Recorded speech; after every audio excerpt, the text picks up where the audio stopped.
On voit bien les difficultés dans lesquelles se débat notre monde et les inquiétudes qui montent partout. Et ça, c'est un élément de crise, mais un élément de crise aussi, c'est tout le travail de réflexion, le travail de la crise, qui dure depuis longtemps. Il y a une crise qui a été ouverte au début des années 70 et avec beaucoup d'étapes. Mais aujourd'hui, il y a une sorte de tragédie de fin de cycle qui cherche une issue.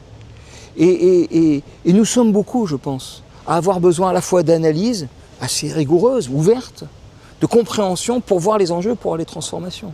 Parce qu'il y a des exigences considérables, écologiques, tout le monde le sait, mais pas seulement.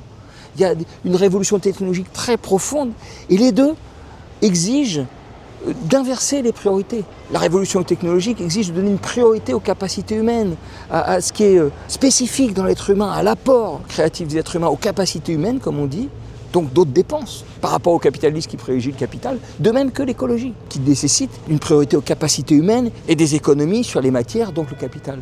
Donc on a ce moment-là de recherche.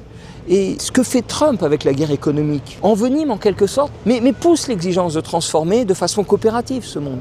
Donc ouvre une responsabilité à la compréhension et à l'action, réfléchie, orientée, informée par le débat, pour un autre monde. Et l'Europe, la France sont une charnière pour ça. On sous-estime, mais nous avons une responsabilité et nous pouvons avancer. Et je pense que ça peut être très unificateur pour tout un ensemble de forces, avec au milieu la question fondamentale des entreprises, de leur rôle dans la société, et donc de nouvelles institutions qui permettent de maîtriser tout autrement et d'orienter tout autrement ce que fait l'entreprise, non pas seulement de les limiter, ce qui renvoie bien sûr aux questions traditionnelles, mais qui se renforcent encore de transformation très profonde de la production, de l'utilisation de l'argent pour une émancipation nouvelle.